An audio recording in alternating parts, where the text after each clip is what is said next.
The Secrets of Life with Subhas Agam.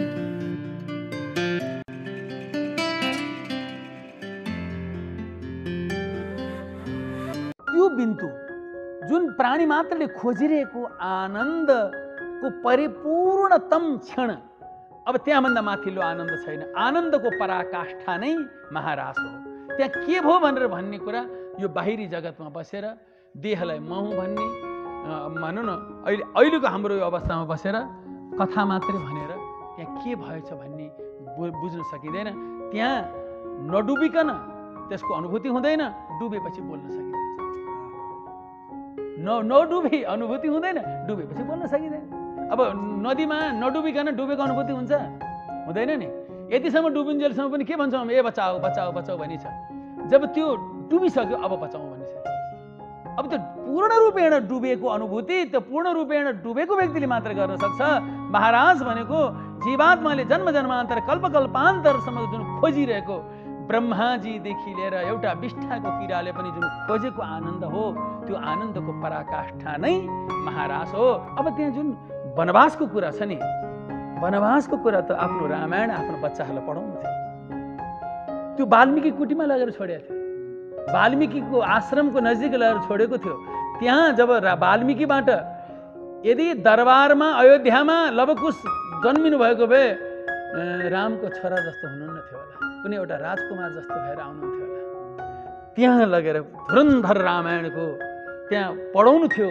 अयोध्याका जनतालाई पनि एउटा आँखा देखाउनु थियो र सीताको सतीत्वको बारेमा जुन अयोध्याका प्रजाहरूले गरेको शङ्का, उनीहरूले लगाएको लान्छना आफ्नो मुखबाट होइन वाल्मीकिजीको मुखबाट सुनाएर तिनको जुन भित्रको जुन एउटा तुष थियो नि कालो, त्यसलाई चाहिँ भगवान् रामले यस्तो किसिमको सरल तरिकाबाट पखाल्नु थियो।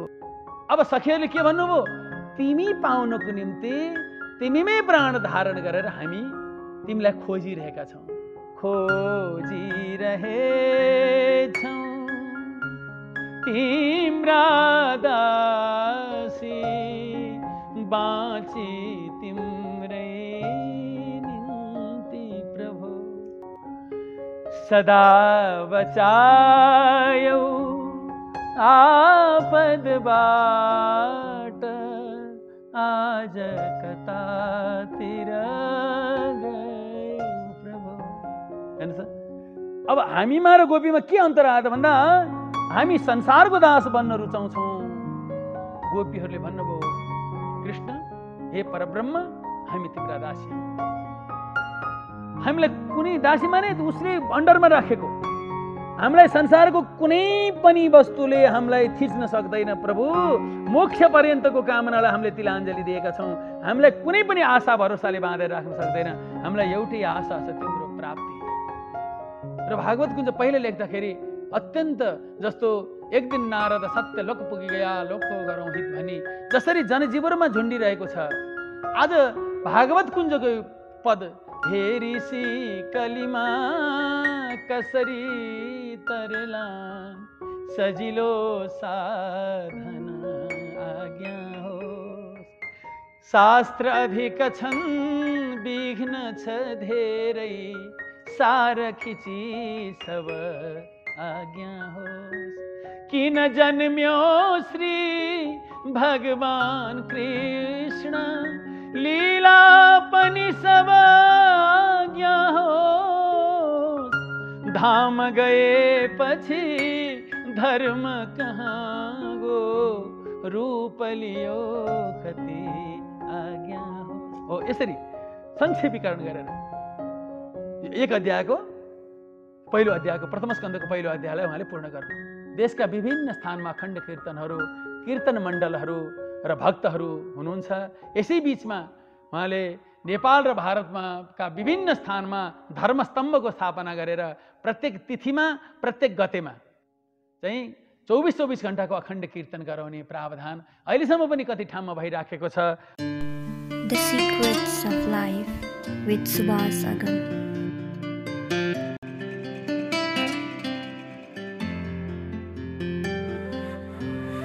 नमस्कार साथीहरू, द सिक्रेट्स अफ लाइफको यो अर्को एपिसोडमा हजुरहरूलाई स्वागत गर्न चाहन्छु।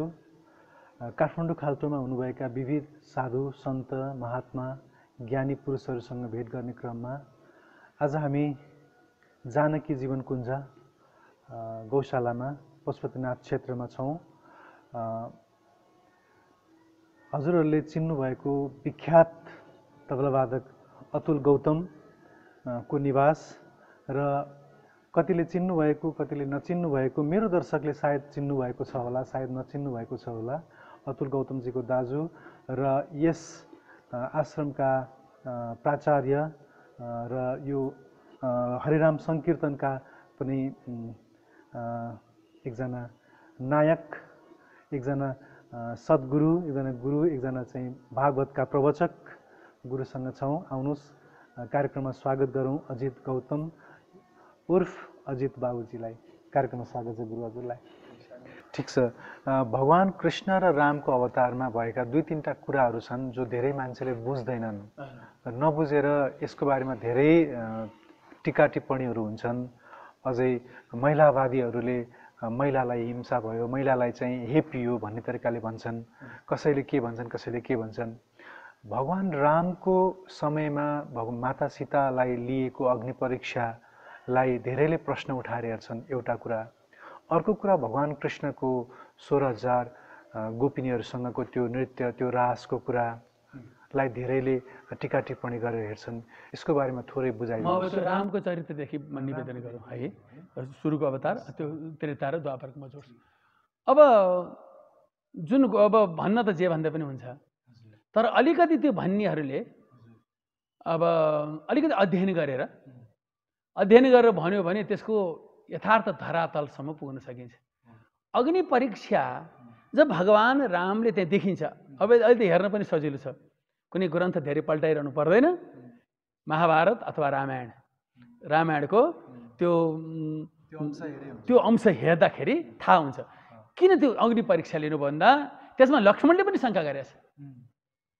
त्यो जुन अग्नि परीक्षा भन्दा अगाडि जुन भगवानले जङ्गल जाने सिलसिलामा त्यो अग्नि देवतालाई है, अब हुन त अब आफ्नो पहुँच नपुगेको कुरा नपत्याउने समाज पनि छ। तपाईँले जुन कुरा गर्न सक्नुहुन्छ, तपाईँ जुन कुरासँग पहुँच छ त्यति मात्रै हुन्छ क्यारे भन्ठानिन्छ। मैले त्यस्तै गर् म एक श्लोक कविता लेख्न मेरोमा पहुँच छैन, अनि भोलि गएर महाकवि लक्ष्मीप्रसाद देवकोटाजीले लेख्नुभएको त्यत्रो महाकाव्य लेख्न सकिन्छ र, गर्न सकिन्छ र? यति दिनमा शाकुन्तल महाकाव्य लेख्नुभयो, यति दिनमा चाहिँ यो महाकाव्य कहाँ हुनसक्छ र? मुनामदन त्यस्तो कहाँ हुनसक्छ र? अब त्यो आफूले एक श्लोक पनि कनीकुथी पनि लेख्न नसक्नेलाई त्यो भन्ने त स्वाभाविकै भयो है, उसको दिमागमै छैन।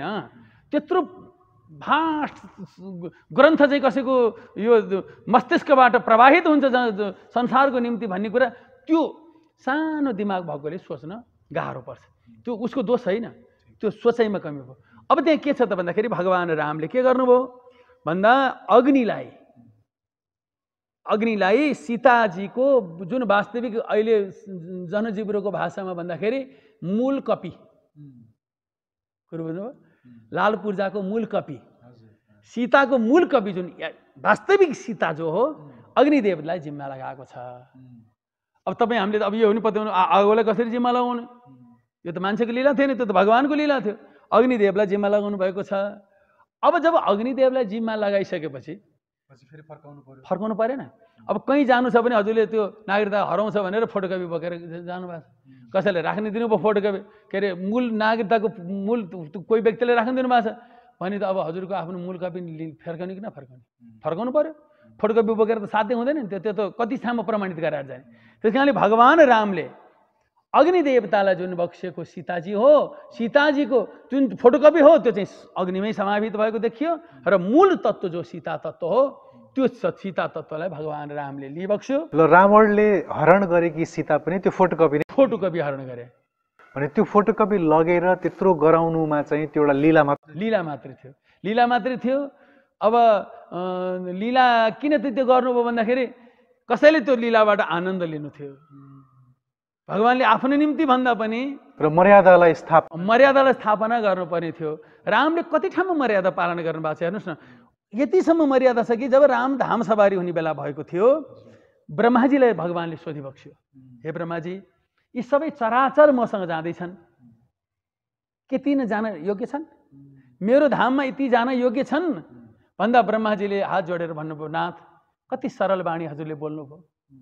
यी मभन्दा पनि माथिको धाममा जान्छन्। नित्य हजुर भनेर जसले जीवनमा हजुरको भजन गर्यो, सब कुछ हजुरको चरणमा न्यौछावर गर्यो भने यिनलाई हजुरले सोध्नु पर्दैन थियो। तर हे मर्यादा पुरुषोत्तम, आज यो लीलाको अन्तिम क्षणमा पनि हजुरले सोधेर यसरी मर्यादा पालन गरेर हामीलाई पढाइ बक्स्यो भनेर ब्रह्माजीले भन्नुभएको छ। अब त्यहाँ जुन वनवासको कुरा छ नि, वनवासको कुरा त आफ्नो रामायण आफ्नो बच्चाहरूलाई पढाउनु थियो। त्यो वाल्मीकि कुटीमा लगेर छोडेको थियो, वाल्मीकिको आश्रमको नजिक लगेर छोडेको थियो।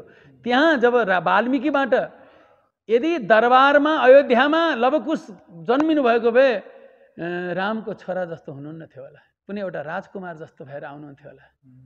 त्यहाँ लगेर धुरन्धर रामायणको त्यहाँ पढाउनु थियो।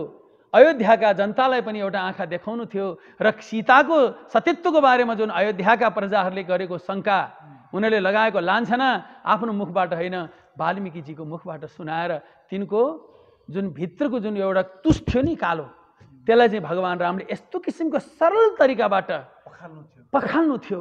कुनै किसिमको विद्रोहबाट होइन, कुनै किसिमबाट दण्डित गराएर होइन।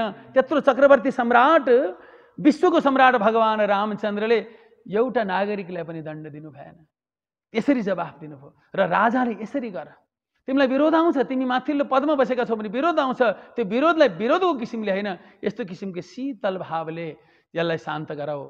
र फेरि देखिन्छ नि स्वयं सीताजीले नै यो कार्यमा भगवान रामसँग चाहिँ त्यहाँ सहमति गरेको पनि देखिन्छ है। अब आयो, अब यसको पनि धेरै लामो व्याख्या हुन्छ यदि गर्ने हो भने। अब अर्को कुरा के भने भगवान श्रीकृष्ण, अब मैले अघि नै बताएँ भगवान पुरुष होइन, भगवान हुनुहुन्छ परम पुरुष। पुरुष माने जीवात्मालाई पनि माने सङ्केत गर्दछ। अब एउटा त पुरुष भनेर अब लिङ्गको हिसाबले भनौँ न, लोग्ने मान्छेलाई पुरुषको संज्ञा पनि दिएको छ, एउटा जीवात्मालाई पनि पुरुषको संज्ञा दिएको छ, पुरुषको ब्रह्मको रूपमा पनि छ। अब परम पुरुष चाहिँ भगवान, परम पुरुष भनेर भगवानलाई सङ्केत गरिएको छ। अब भगवान श्रीकृष्ण, अघि मैले निवेदन गरेँ कि यनिमित्रम परमानन्दम पूर्णम ब्रह्म सनातनम। अब त्यो पूर्ण ब्रह्म सनातन तत्त्वसँगलाई जसले खोजिराखेका छ, अघि कमिलादेखि खोज्या छ होइन। अब यो जुन गोपी भनेर सखीहरू भनेर जुन स्वास्नी मान्छेसँग भगवानले लीला गर्नुभयो भनेर भनिएको छ, त्यहाँ के आउँछ त प्रसङ्ग भन्दाखेरि हजुरको त्यहाँ सखी भन्नाले चित्तको असङ्ख्य वृत्ति। अब हजुरको चित्तको वृत्ति कहाँ कहाँ छरिया छ, अहिले यहाँ बस्दा बस्दै पनि कति ठाउँमा पुगिराखेका छ चित्तका वृत्तिहरू हो। त्यो हजारौं करोडौंको सङ्ख्यामा छरिएका चित्तवृत्तिहरू खिच्दै खिच्दै खिच्दै खिच्दै ल्याएर एउटा पोइन्टमा आयो। त्यो सम्पूर्ण खिचिएर आएपछि त्यो कति फोर्स होला त्यसमा हो। कृष्ण प्रेमको चाहिँ उत्कर्षता भनेको त्यही हो। संसारमा कति ठाउँमा हामीले प्रेम छर्या छ, जुत्तामा प्रेम छर्या छ, टेलिभिजनमा प्रेम छर्या छ, मोबाइलमा छरिएको छ प्रेम, ब्यागमा छरिएको छ, आफ्नै देहमा पनि हरेक इन्द्रियहरूमा हामीले प्रेम गरेको भनेर त प्रेमलाई चाहिँ हामीले लगानी गरिराखेका छ। त्यो संसारमा लगानी गरेको प्रेमलाई मेरो लगानी डुब्यो नि, बालुमा पानी हाले जस्तो तपाईँले संसारमा गरेर लगानी डुब्यो नि हो। त्यो लगानी पहिला कहाँ गर्नु पर्थ्यो त भन्दाखेरि पहिला हजुरले सानो थोरै बिन्दु भगवानलाई समर्पण गरेर त्यसबाट प्राप्त भएको प्रेम, भगवानबाट प्राप्त भएको प्रेम यदि संसारमा लगाउने हो भने त्यो सार्थक प्रेम रहन्छ। नत्र जतिसुकै प्रेम गरे पनि, जतिसुकै खुवाए पनि गर्ने नि देखाउन गर्छ नि, वाह भन्नेवाला छैन, भित्रदेखि प्रशंसा गर्नेवाला छैन। किन त भन्दाखेरि त्यो प्रेम बालुमा पानी हाले जस्तो गरेर निरर्थक रह्यो प्राय। अब यहाँ के हो त भन्दाखेरि त्यो गोपी भनेको त, गोपी भनेको स्वास्नी मान्छे हो कि, गोपी भनेको लोग्ने मान्छे हो कि, गोपी भनेको अरू के वस्तु हो त? गोपी भनेको संसारमा खिचिएको, अब सबैतिरबाट त्यो फर्क्यो, रिटर्न भयो, फर्केर आयो। किन आनन्द पाउँछ कि भने त्यहाँ गएको थियो, त्यसको रूपरेखा देख्ने भएको, अब त्यहाँ बसेर पाउँछ। अब अहिले के भइरहेको छ, त्यहाँ आनन्द छैन भने त्यहाँबाट त्यहाँ जाने आएछ, मृग तृष्णा भन्छन् त्यसलाई। यहाँ भयो, यहाँबाट यहाँ। अब के सोच्यो त भन्दाखेरि त्यो चित्तवृत्तिले, यहाँबाट यहाँ गइसकेपछि आनन्द आउँदैन भने यहाँबाट यहाँ जाँदा नि आउनु हुँदैन भने आफ्नै घरतिर फर्क। संसारमा अब मरेर पाइन्छ भन्ने लोकको पनि तृष्णाले उता माथि खिचिया छ। कस्तो समस्या छ। जिउँदा पाइन्छ भन्ने कुरा त छँदैछ। अब यदि दान गरे यहाँ पाइन्छ, यदि दान गरे यहाँ पाइन्छ, त्यहाँ पनि इच्छा भइराखेको छ, त्यसले पनि खिचिराखेको छ।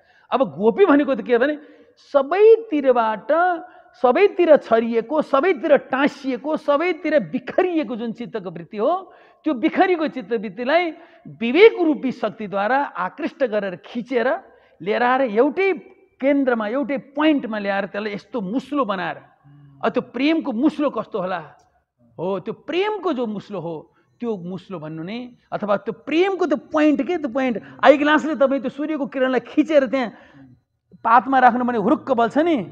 बस जब त्यो कृष्ण प्रेमको त्यो कृष्णबाट खिचेर आएको त्यो तेजलाई हृदयमा रहेको अज्ञानमा त्यसको स्पर्श हुनासाथ सम्पूर्ण कर्म वासनाहरू जलेर जान्छन्। बस त्यो जलेर जाने बित्तिकै त्यो रहेको शुद्ध चैतन्य जो हो, कुनै किसिमको पनि लसपस छैन, निर्मल जुन आत्मा हो, त्यो आत्माको र त्यो परमात्माको मिलन नै महारास हो। यहाँ कुनै लैङ्गिक लीला होइन। लैङ्गिक लीलामा त त्यो केही क्षणसम्म मात्रै त्यो आनन्दको अनुभूति रहन सक्छ। शारीरिक लीलामा माने शारीरिक क्रियामा क्षणिक कुनै निश्चित समयसम्म मात्रै त्यसको चाहिँ असर रहन सक्छ, सुखको अथवा दुःखको। अब यहाँ कस्तो छ त भन्दा, अब आज हजुरले महाराजको प्रसङ्ग गाउनुहोस् भागवतमा, जुन आनन्दमा गोपीहरू डुब्नु भएको थियो, अहिले पनि हजुर त्यही आनन्दमा डुब्न पाउनुहुन्छ। यदि त्यो संसारी कसैको एउटा भनौँ न संसारी पुरुष र स्त्रीको एउटा शारीरिक सम्बन्धको यदि क्रीडा थियो भने कसैको त्यो क्रीडा सम्झेर कोही आजसम्म गदगद कोही होला। गोपी गीत सुन्दा हरेकचोटि आँसु आउँछ, अद्भुत अद्भुत छ। गुरु त्यो रासभित्र चाहिँ हुन चाहिँ के भएको थियो, त्यहाँ रासमा भएको के हो? त्यो के भन्दाखेरि एउटा अनन्त जन्मदेखि तडपेको एउटा प्यासोले अनन्त सागर भेट्यो। एउटा पानीको बुँद, हेर्नुहोस् त, पानी कहाँ जान खोज्छ? समुद्रतिर, सोर्सतिर। अब त्यो जाने क्रममा अब उसले बाटो भेट्यो भने त हो, अब यहीँ पोख्यो भने त जाँदैन। अब त्यहाँ नदीमा पोख्यो भने चाहिँ केही न केही उसको एउटा अंश त त्यहाँ समुद्रमा पुग्छ। बत्ती, अब अहिले बत्ती कता फर्किरहेको छ? माथितिर फर्किरहेको छ होइन, किनभने उसको सोर्स माथि छ। बरु ऊ निभदिन्छ, ऊ घोप्टिँदैन, ऊ सुक्दिन्छ, ऊ चाहिँ उसको बाटो फरक गर्दैन। त्यस कारणले त्यो बिन्दु जुन प्राणी मात्रले खोजिरहेको आनन्दको परिपूर्णतम क्षण, अब त्यहाँभन्दा माथिल्लो आनन्द छैन। आनन्दको पराकाष्ठा नै महारास हो। त्यहाँ के भयो भनेर भन्ने कुरा यो बाहिरी जगतमा बसेर देहलाई म हुँ भन्ने, भनौँ न अहिलेको हाम्रो यो अवस्थामा बसेर कथा मात्रै भनेर त्यहाँ के भएछ भन्ने बुझ्न सकिँदैन। त्यहाँ नडुबिकन त्यसको अनुभूति हुँदैन, डुबेपछि बोल्न सकिँदैन। नडुबी अनुभूति हुँदैन, डुबेपछि बोल्न सकिँदैन। अब नदीमा नडुबिकन डुबेको अनुभूति हुन्छ? हुँदैन नि। यतिसम्म डुबिन्जेलसम्म पनि के भन्छौँ? ए बचाऊ बचाऊ बचाऊ भनी छ। जब त्यो डुबिसक्यो अब बचाऊ भनी छ। अब त्यो पूर्ण रूपेण डुबेको अनुभूति त्यो पूर्ण रूपेण डुबेको व्यक्तिले मात्र गर्न सक्छ। महाराज भनेको जीवात्माले जन्म जन्मान्तर कल्प कल्पान्तरसम्म जुन खोजिरहेको, ब्रह्माजीदेखि लिएर एउटा विष्ठाको किराले पनि जुन खोजेको आनन्द हो, त्यो आनन्दको पराकाष्ठा नै महाराज हो। त्यहाँ त केवल आत्माको र जीवात्मा र परमात्माको मात्रै मिलन छ। त्यो प्रदेशमा भएको लीला हो त्यो, जहाँ एउटै प्रदेशमा, एउटै कोठामा, एउटै राष्ट्रमा, भाव राष्ट्रमा जीवात्मा र परमात्माको निवास छ। तर बीचमा मायाको पर्दाले गर्दाखेरि दुईटा भान परिराखेको छ। अब सम्पूर्ण पर्दाहरू टुट्यो। त्यही भएर सखीहरूले भन्नुभयो नि, जयति ते धिकम जन्मना ब्रज श्रयत इंदिरा शाश्वतत्र हि दैत दृश्यता। हे दैत भन्नु, हे प्यारो भन्नु। अब प्यारो भनेर जो सम्बोधन गर्नु पनि हो हजुरले पनि कृष्णलाई प्यारो भन्नुभएको छ, मैले पनि प्यारो भनेको छु, हामी सबैले प्यारो भनिराखेका छौँ, तर हामीले आफूले प्रश्न गरौँ हाम्रो सबभन्दा प्यारो को हो त? सबभन्दा प्यारो हाम्रो देह हो कि, हाम्रो परिवार हो कि, हाम्रो घर हो कि, हाम्रो इष्टमित्र हो कि, हाम्रो शरीर हो कि कृष्ण हो? बस जसले मेरो सबभन्दा प्यारो कृष्ण, कृष्णभन्दा प्यारो दोस्रो वस्तु छैन। गोपीहरूको पति थिए, पुत्रहरू थिए, छोराछोरी थिए, घरबार सबै थियो, सबैको बराबर गर्थे, तर त्यहाँ एउटा माथि थियो कि सबभन्दा प्यारो कृष्ण। त्यही भएर हे दैत भनेर सम्बोधन गर्नुभयो। दैत दृश्यता देख्छु का तावका स्तोय धृता सब स्वाम विचिन्वते। के भन्नुभयो? तिमीमै प्राण राखेर हामीले तिमीलाई खोजिरहेका छौँ। अब विचार गर्नुहोस् बाबु, हामीले पनि त आज जे गर्छौँ, हजुर जुन कुरामा लाग्नु भएको छ आनन्दको निम्ति हो है। म पनि आनन्दको निम्ति लागेको छु, ऊ पनि आनन्द, सबै आनन्दको निम्ति लागेका छौँ। आनन्दको निम्ति बाँच्न खोजेका छौँ। 2-4 वर्ष बाँच्न पाए किनभने के छ, के गर्न सक्छौँ र हामीले के दिन सकेका छौँ र जगतलाई? हामीले बाँच्ने रहर गर्छौँ, त्यसको एउटै मात्रै रहर छ, 2-4 वर्ष बाँच्न पाए त के देख्न पाइन्थ्यो। देख्ने किन त? आनन्द। नाति जन्म्यो, नातिको नुहारन भयो, पास्ने खान पाए आनन्द भनेको छ, पास्नी पनि भयो। अब कमसेकम यति त भइहाल्यो, अब व्रतबन्ध हेर्न पाए हुन्थ्यो भने किन त? आनन्द। अब व्रतबन्ध पनि हेरेँ, अब 10-8 वर्ष बाँच्न पाए, नातिनी बुहारी भित्राएर मात्रै जान पाए हुन्थ्यो भने नातिनी बुहारी भित्राउने किन? आनन्दै। प्रत्येक व्यक्तिलाई सोध्यो भने यो किन गरे भन्दा आनन्दको निम्ति। अब सखीहरूले के भन्नुभयो? तिमी पाउनको निम्ति तिमीमै प्राण धारण गरेर हामी तिमीलाई खोजिरहेका छौँ, खोजिरहेछौँ तिम्रा दासी बाँची तिम्रै निम्ति प्रभु। सदा बचायौ आपदबाट आज कतातिर गयो प्रभु। हेर्नुहोस्, अब हामीमा र गोपीमा के अन्तर आयो त भन्दा हामी संसारको दास बन्न रुचाउँछौँ। गोपीहरूले भन्नुभयो कृष्ण हे परब्रह्म हामी तिम्रा दासी हौँ। हामीलाई कुनै दासी माने उसले अन्डरमा राखेको, हामीलाई संसारको कुनै पनि वस्तुले हामीलाई थिच्न सक्दैन प्रभु। मोक्ष पर्यन्तको कामनालाई हामीले तिलाञ्जली दिएका छौँ। हामीलाई कुनै पनि आशा भरोसाले बाँधेर राख्न सक्दैन। हामीलाई एउटै आशा छ, तिम्रो प्राप्ति। अब यहाँ जुन गोपीहरू, सबभन्दा पहिला भगवानले जुन वंशी बजाउनु भयो, निसम्य गीतम तदनङ्ग वर्धनम। अब यो अनङ्ग भनेको कामदेव। कामदेव भन्ने बित्तिकै संसारमा चाहिँ के भयो भने कामदेव भनेको संसारी, जसलाई कामनाले वशीभूत पारिरहेको छ। त्यो कामनालाई त भगवानले बाँधेर लड्काइदिनु भयो। उत्तम भएन रतिपतिम रमयाञ्चकार। जुन संसारी कामदेवलाई भगवानको धेरै कोष पर चाहिँ भगवानले राखिदिनु भयो, त अगाडि नआइज। यो चिन्मय जगतको लीला हो, यो शारीरिक लीला होइन, यो भौतिक लीला होइन, यो पारमार्थिक आध्यात्मिक लीला भएको हुनाले यहाँ जो अनङ्ग भन्ने शब्द छ त्यो हो प्रेम। निसम्य गीतम तदनङ्ग वर्धनम ब्रजस्त्रीय कृष्ण गृहीत मानसा। भगवानले ती गोपाङ्गनाहरूको हृदयलाई खिच्नुभयो। हृदय भगवानमा पूर्ण रूपेण समर्पित भयो। यहाँ त हृदयको र हृदयाधिराज भगवान श्रीकृष्णको दिव्य निर्वचनीय लीला भएको छ भागवतमा। यो महान कुरा छ। यो कृष्णको तत्त्वको बारे अब यो कसैले के भन्छन् त्यसको पछि लागेर हुँदैन। वास्तवमा गोपी भनेको मोक्ष पर्यन्तको कामनालाई तिलाञ्जली दिएका भागवत भक्त नै गोपी हुन्। र त्यो गोपीले खोजेको ब्रह्म तत्त्व श्री कृष्ण तत्त्व हो। यहाँ 16,000 लाखको यो होइन, माने यो अनन्त प्राणीको आत्मा भगवान हुनुहुन्छ।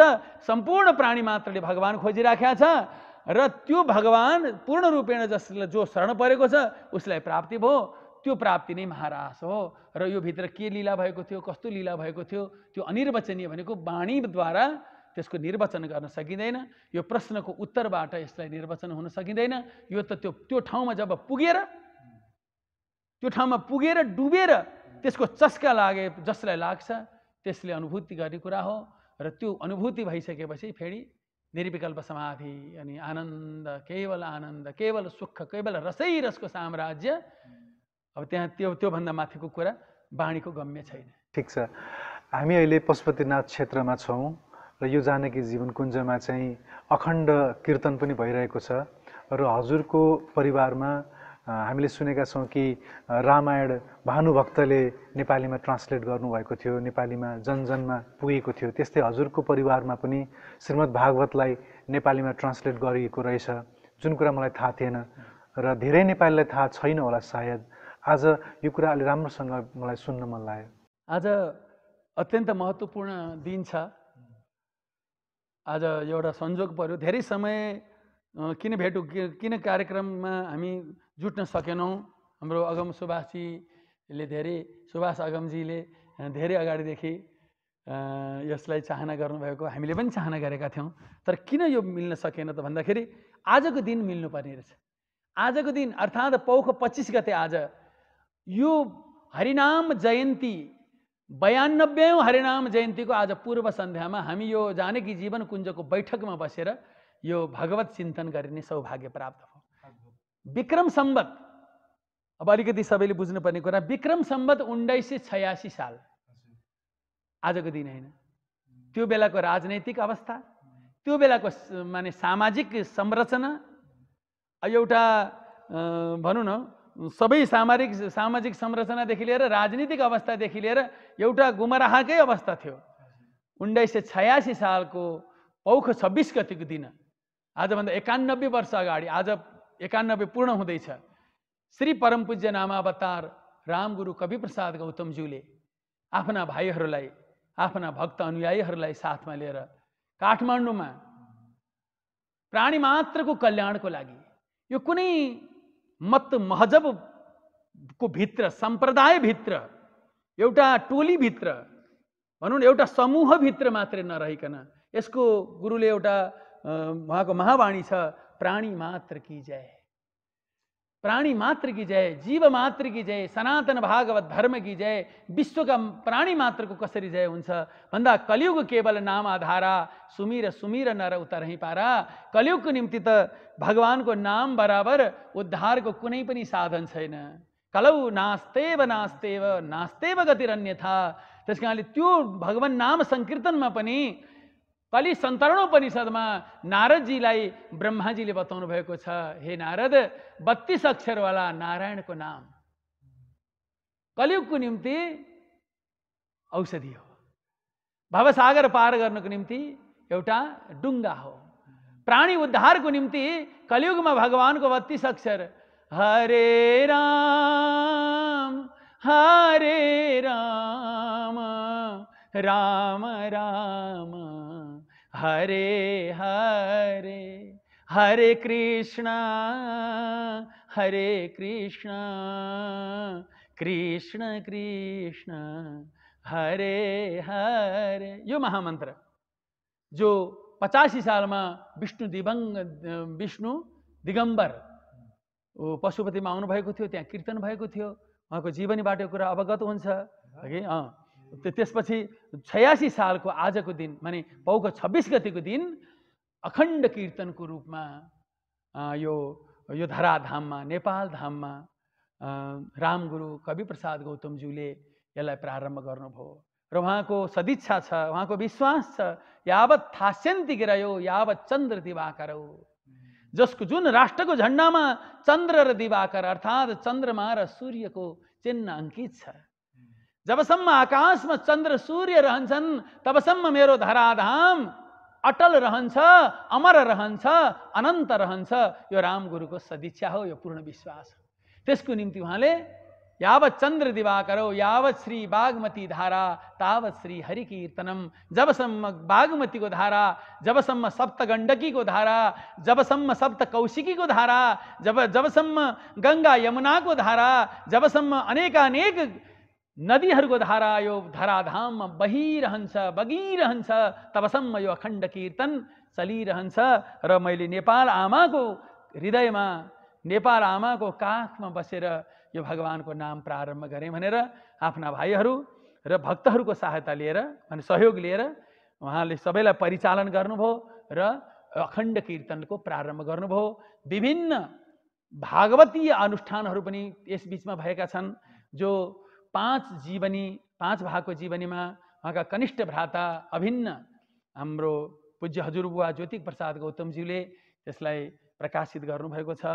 र अब आज 91 वर्ष पुगेर 92 वर्षमा लाग्दैछ। भोलिदेखि यस पुनीत अवसरमा सम्पूर्ण महानुभावहरूमा हार्दिक मङ्गलमय शुभकामना। यो अभियानले विश्वको कल्याण गरिराखेको छ र देशभरि र बाहिर पनि, देशभन्दा बाहिर पनि जति रहनुभएका भक्तवृन्दहरू हुनुहुन्छ उहाँहरू सबप्रति हार्दिक मङ्गलमय शुभकामना छ यो पूर्व सन्ध्यामा। र देशका विभिन्न स्थानमा अखण्ड कीर्तनहरू, कीर्तन मण्डलहरू र भक्तहरू हुनुहुन्छ।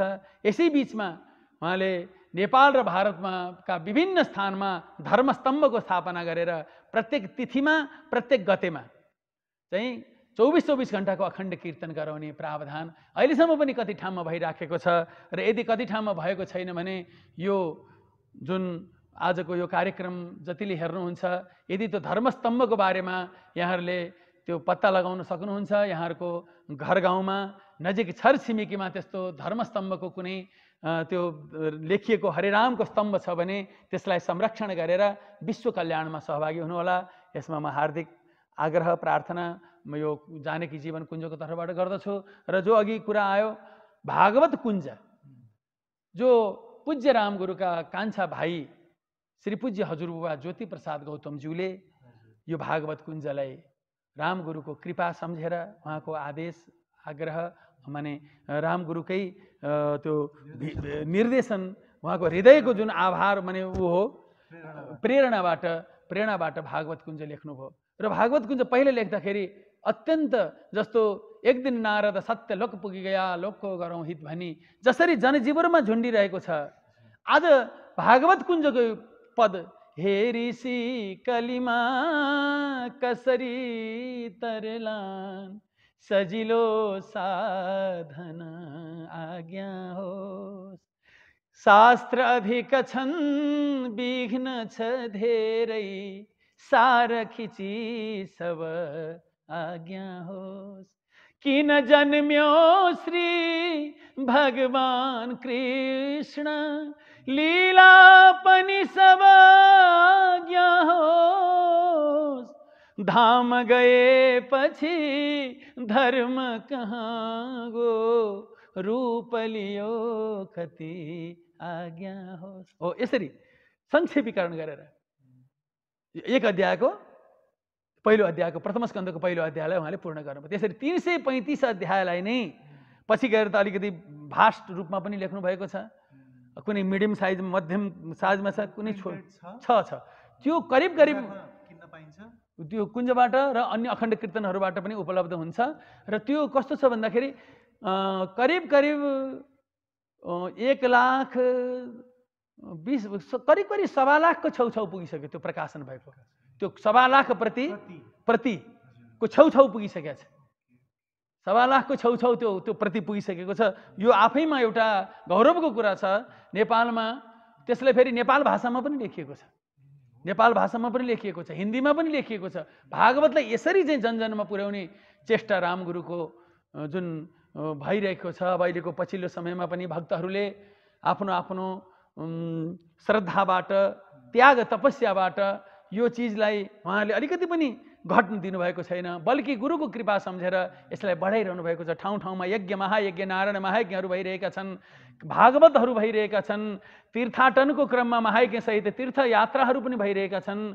सखा पूजा, सखी पूजा, अब यसको बारेमा कुनै समयमा फेरि पछि अलिकति समय लिएर यसको विशद व्याख्या कृपा परेछ भने गरौँला। हगे र यो अभियान कुनै एक जाति, एक वर्ग, एक लिङ्ग, एक क्षेत्रको मात्र नभइकन सम्पूर्ण अनन्त कोटि ब्रह्माण्डमा जति प्राणी छन्, विश्वभरि जति प्राणी छन्, ती सबको कल्याणको निम्ति भएको हुनाले आज यो पूर्व सन्ध्यामा 2-4 शब्द हामीले पनि राख्न पायौँ। यसको निम्ति म हजुरप्रति हार्दिक आभार व्यक्त गर्दछु। हगे अद्भुत, मलाई साह्रै नै आनन्द आयो हजुरसँग यसरी सत्सङ्ग गर्न पाउँदा। यो इन्टरभ्यू नभएर विशुद्ध एउटा सत्सङ्ग थियो। मैले जानी नजानी जे सोधेँ, मेरो बुता, मेरो बलले सोधेको छु। अन्तमा हामीलाई देश विदेशमा जहाँबाट पनि हेरिरहनु भएको छ, कसैलाई साधना गर्न इच्छा छ, भगवत प्रेम प्राप्त गर्न मन छ, तर बाटो देखिरहनु भएको छैन, के गर्दा होला, मैले के गर्ने होला भन्ने लागेको छ भने उहाँहरूले के गर्न सक्नुहुन्छ त्यो बताइदिनु पर्यो। अब मैले अघि पनि निवेदन गरेँ, अब समय विषम परिस्थिति छ, किनभने अब यो युगलाई कलियुग भन्ने चलन छ। कलियुग हो, तर कलियुग भन्दैमा आत्तिनु पर्दैन। कलिलले पनि 4-5वटा ठाउँमा मात्रै उसलाई बास दिएको छ महाराज परीक्षितले, त्यस कारण डराउनु पर्दैन। कलियुग जति सर्वसुलभ, यसमा भगवानको नाम सङ्कीर्तनद्वारा नै जीवात्माले परमगति प्राप्त गर्दछन् भन्ने भागवतको महावाणी छ। त्यस कारणले आफ्नो साधनालाई अगाडि बढाउनको निम्ति सर्वप्रथम नाम जप, नाम कीर्तन, महामन्त्रको कीर्तन गर्ने। कुनै पनि मन्त्र प्रयोग गर्दा हुन्छ कि हुन्छ। भगवानको नाममा चाहिँ त्यो श्रद्धया हेलयावा भन्ने त्यहाँ राखिएको छ। अब अरू चाहिँ अब भनौँ न शुद्धाशुद्धिको निम्ति ज्यादै विचार गर्नुपर्छ, त्यसलाई शुद्धाशुद्धिको व्याकरणको रूपले पनि है अलिकति हेरेर अलिकति विचार गरेर एउटा देशकाल परिस्थिति विचार गरेर त्यो मन्त्रहरूको जपको विधान छ। तर भगवान नाममा त्यो विधान छैन। हजुरलाई जुन बेला जसरी प्राण निस्कने बेलाको कुनै विधान छैन, छ त छैन। जस्तो अरू कर्म गर्नको निम्ति शुक्र अस्त, बृहस्पति अस्त, यो हरेक मर्यादा छन्, पालना गर्नुपर्छ शास्त्रीय। किनभने शास्त्र हाम्रो आँखा माने गुरु हो, शास्त्रको बर्खिलाप जानु हुँदैन, त्यो मान्नुपर्छ। तर जसरी हाम्रो भगवान नाम चाहिँ हाम्रो जीवनको अमूल्य हाम्रो साथी, एकदम जीवन साथी भगवानको नाम। तनके तम्बुरे मेदो श्वासों के तार, बोलो के राम राम राम राधे श्याम श्याम श्याम है। त्यस कारणले के हो त भन्दाखेरि भगवानको नामलाई कुनै पनि देश काल परिस्थिति जाति वर्ग लिङ्ग अब आसोज भएको बेला भए पनि कृष्ण कृष्ण राम राम शिव शिव ओम नमो भगवते वासुदेवाय, भगवानका विभिन्न नाम। त्यसमा पनि विशेष गरेर कलियुगको निम्ति नै बनाइएको जुन भगवानको प्रकट भएको नामावतार 32 अक्षरवाला हरे राम महामन्त्र छ। यो मन्त्र चाहिँ हरे राम अगाडि र पछाडि गरेको पाइन्छ। कसैले हरे कृष्णबाट सुरु गर्नुहुन्छ। यस्तो अब महाप्रभु गौराङ्ग देवले हरे कृष्णबाट सुरु गराउनु भयो। यो वैदिक मन्त्र भनेर उहाँले अब त्यसको अब कुनै विशेष कारणवश गर्नुभएको होला। तर के पनि अब यसको यो अखण्ड भएपछि रिपिट हुँदाखेरि अगाडि पछाडि यो नामको जताबाट राम राम भनेको जस्तो अब यसमा हामीले अब कुन चाहिँ गर्ने कुन चाहिँ नगर्ने भन्दा नि गर्नै पर्यो, गरे राम्रो पर्यो होइन। अब गर्ने र नगर्ने भन्दै अब यसले यसो गरेर मैले जस्तो नगरी हुँदैन भन्छ, त्यसले जस्तो नगरी नहुने रहेछ भन्यो, उसले जस्तो नगरी भन्दा भन्दै केही पनि गर्न नसिकने जीवन जान्छ। त्यस कारणले भगवानको नाम जसरी जपे पनि मधुर मधुर मेतन मङ्गलम मङ्गलानाम सकल निगम बल्ली सत्फलम चित्त स्वरूपम सकृदपि परिगीतम, एकचोटि मात्रै पनि सकृदपि परिगीतम श्रद्धया हेलयावा। अघि हजुरले भन्नु भने आँखाबाट अश्रु धारा बहाएर भन अथवा कसैलाई खिजाएर भन, श्रद्धया हेलयावा भृगुवर नर मात्रम तारेत कृष्ण नाम। त्यस कारणले त्यो नामको महिमा छ। अब सबैले आफ्नो देश विदेश जहाँ जहाँ रहनु भएको छ आफ्नो कर्म गरेर त्यो सत्यमा रहेर हामी गर्न सकौँ। हामीलाई पनि त्यही आशीर्वाद सबैबाट आजको दिन हामीलाई पनि प्राप्त होस्। हामी कुनै उपदेशक होइनौँ। हाम्रो बाबुले बिचमा गुरु गुरु भन्नुभयो, वास्तवमा म गुरु मेरो राम गुरु हुनुहुन्छ। अब गुरु शब्दले सम्बोधन गर्नुभयो। अब त्यस कारणले मेरो हार्दिक आग्रह के छ, नम्र निवेदन के छ भने आफ्नो जुन कर्म छ त्यसलाई सत्यसँग हामी सबैले पालना गरौँ र त्यो सत्य ईश्वरमा हाम्रो सदा सर्वदा चित्त लागोस्। दुःख पाए पनि दुःखको दिन घट्दै जान्छ, सुख पाए पनि सुखको दिन पनि घट्दै जान्छ। किनभने कसैले 100 वर्षको सुख लिएर आएको छ भने 1 वर्ष बित्ने बित्तिकै -1 भयो, 79 मात्रै बाँकी छ। के को फुर्ती लाउँछौ तिमी? तिम्रो सुख बढ्या छैन। दुःख पनि 100 वर्ष लाउँछौ भने अब तिम्रो 79 वर्ष मात्रै बाँकी छ, अब नात्यो, तिम्रो दुःख घट्दैछ। त्यस कारणले संसारमा प्राप्त दुःख सुख घट्ने बढ्ने भइरहन्छन्। सबैले योतिर भन्दा पनि आफ्नो माने हृदयबाट प्राप्त भएको प्रभुको प्रेम, प्रभुको भक्तिलाई माने ग्रहण गरेर प्रभुलाई सम्झेर नित्य निरन्तर सत्मार्गमा हामी सबै हिँड्न सकौँ र सबैलाई यही प्रेरणा भगवानबाट प्राप्त होस् भन्दै मेरो प्रश्न पनि सकियो गुरु। मैले यदि सोध्न बिर्सिएको केही छ भने भनिदिनुहोस् अन्तमा। मलाई भन्नु मन लाग्यो, एउटा मैले अस्तिको एउटा अन्तर्वार्तामा पनि भनेको थिएँ। कतिपय सुनिन्छ कि अहिलेको समाजमा यही युवा वर्गमा चाहिँ धर्म कर्ममा त्यति उ छैन भने म जहाँसम्म लाग्छ, मैले फेरि यो कसैको फोस्रो प्रशंसा होइन, मैले यो भन्नु खोजेको के भनेदेखि अहिलेको युवा वर्गले अहिलेको यो माहौलले चाहिँ के खोजेको छ भने उहाँहरू के चाहनुहुन्छ भन्दाखेरि त्यसको यथार्थ धरातलमा उभिन उहाँहरूले खोजेको छ। एउटा युवाले एउटा युवतीले भनौँ न, एउटा किशोरले एउटा किशोरीले, अब हामी के भन्छौँ भने हाम्रो कुरालाई एकचोटि मात्रै पनि किन गरे भनेर सोध्यो भने त्यसले विरोध गर्यो भन्ने कुरा हुन्छ। होइन क्या, ऊ के भन्छ भने यो किन गरेको, यसबाट के हुन्छ, कमसेकम बुझाइदिनु पर्यो नि। आफूले नबुझे पनि त अहिलेको जमातले के खोजिराखेको छ भने त्यो जमात जहिले पनि हुन्छ हेर्नुहोस्। किनभने अहिले यङ भएको छ भने अब 10 वर्षपछि फेरि त्यो हुँदै हुँदै हुँदै जान्छन्। यी अहिलेका बच्चाहरू यङ हुँदै आउँछन् होइन, युवा हुँदै आउँछन्। अब त्यो यो चलिरहने घटना हो।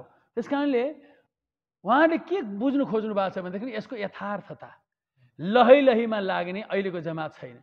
अब यदि कसैले कोही उपदेशक आफूलाई ठान्छन्, कोही माने धर्मको उपदेश गर्ने म हुँ भनेर ठान्छन् भने अब यो पहिला जस्तो चाहिँ तपाईँले जे भनिदिनु भयो मैले जे भनिदिउँ ए हो उहाँले भने त हो, हाम्रो गुरुले भने त हो, हाम्रो बाजेले भने त हो भनेर हिँड्ने समय चाहिँ अहिले छैन। अब अहिले त्यसका नाना त्यसलाई विरोध गरेको म मान्दिनँ, विरोध गरेको बिल्कुल होइन। त्यसको के हो त यथार्थता? हाम्रो बुवाले गर्नुहुन्छ, आमाले गर्नुहुन्छ, हजुरबाले गरेर आउनुभएको बुवाले गर्नुभयो भने त्यसको यथार्थता के हो होइन? त्यस कारणले अब नवमीको दिन टिका किन नलाउने, दशमीको दिन नै किन लाउने, कहिलेकाहीँ 10 दिन पनि पर्छ, दशमीसम्म 11 दिन पनि पर्छ भने उसले त बुझ्नु खोज्यो। त्यस कारणले विजयादशमीको यो महत्त्व हो, नवरात्रिको यो महत्त्व हो, तिहारको महत्त्व यो हो, गोवर्धन पूजाको महत्त्व यो हो, बिना मतलब त छैन केही कुरा हो। त्यसलाई कमसेकम त्यसको चाहिँ अलिकति मात्रै भए पनि बुझ्न खोजेको अहिलेको समाजले छ, अहिलेको युवा वर्गले छ। त्यस कारणले उहाँहरूलाई बुझाएर यो धर्ममा यो अध्यात्ममा त्यो जमात अवश्य लाग्दछ, कोही पनि बिखरिएको छैन। त्यस कारणले हामीले त्यो समाजलाई पनि यो धर्मको सन्देश हामीले पुर्याउनु छ र सारा अहिले वास्तवमा खोजेको छ यो युवा वर्गले। किनभनेदेखि दौडिरहेका छन्, भौतारिरहेका छन् भन्ने पनि सुनिन्छ नि, त्यो के खोज्या त? त्यो त साँच्चैकै आनन्द खोज्या हो नि त। हो त्यो एउटा छ नि किशोर अवस्था, टिन एज हो, त्यो बेलामा झन् यो अध्यात्मको चाहिँ बढी जरुरी छ। जीवनको त्यो एकदम कठिन मोड, टिन एज भन्छन् त्यो कठिन मोडमा त्यो भगवत अध्यात्मको जरुरी छ। अब यहाँ उल्टो कुरा पर्छ। अब त्यो बेलामा भगवान नाम भगवत साधनाको बीजारोपण गर्ने बेलामा अब बुढेसकाल आएपछि गर्ने भन्ने त्यो किसिमको चाहिँ एउटा सोचाइ बसिया छ। अहिले त खाने पिउने मोज गर्ने भने त्यो बेलामा कमसेकम त्यो एज भित्रमा त्यो उमेरभित्र यदि भगवत चिन्तन गरेको छ, दिनको आधा घन्टा 1 घन्टा मात्रै भए पनि भगवानका गुणानुवादहरू सुनेको छ भने त्यो पुरा जीवनलाई त्यसले सही बाटोमा हिँड्छ। हाम्रो पनि सत् प्रयास त्यही नै हो गुरु। हामीले त्यही नै गर्ने प्रयास गरिरहेका छौँ। हाम्रो बुताबाट जति सकिन्छ, जति हुन्छ। आज हजुरले यति धेरै हजुरका ज्ञानका खानीहरू खनाइदिनु भयो। म अज्ञान छु, मैले सोध्न खासै जान्दिनँ र पनि हजुरले धेरै कुरा बताइदिनु भयो। म हजुरप्रति ऋणी छु। हजुरको साधना, हजुरको त्याग सबै सुन्न पाइयो। म एकदमै ऋणी छु। हजुरको समयको लागि आभारी छु। Thank you very much. धन्यवाद। अब तपाईँ जुन सोध्नुभयो, अब सोध्नेको पनि लक्ष्य एउटै छ। सोध्न जाने भने पनि नजाने भने पनि लक्ष्य एउटै चिज छ। अब मैले बताउनेको पनि जाने भने पनि नजाने भने पनि लक्ष्य एउटै छ। त्यस कारणले यो बहुत आनन्द आयो, यो चिन्तन गर्न पाइयो। र आज यो हरिनाम जयन्ती मैले अघि नै भने 92 वर्ष अगाडि जुन प्रारम्भ भएको, आज यही भूमिमा हामीले यो धर्म माने भक्ति चिन्तन गर्न पायौँ। तत्कालीन अवस्थादेखि अहिलेसम्म र भविष्यमा पनि यो अध्यात्ममा, भजनमा, यो अध्यात्म क्षेत्रमा जतिले विश्वलाई सेवा गर्नुभयो सम्पूर्णप्रति हार्दिक नमन गर्दै बाबुप्रति पनि म धेरै आभारी छु। हाम्रो चित्र छायाङ्कन गर्ने भाइ अतुल भाइप्रति पनि म हार्दिक आभार व्यक्त गर्दछु। सुभाष अगम धेरै धेरै साधुवाद र जसले हेर्नुभएको छ उहाँहरूप्रति पनि म हार्दिक आभारी छु। हरि शरणम, हरि शरणम, हरि शरणम। हुन्छ त, it was amazing. Thank you very much for being with us. आजको कार्यक्रम निकै नै अद्भुत रह्यो।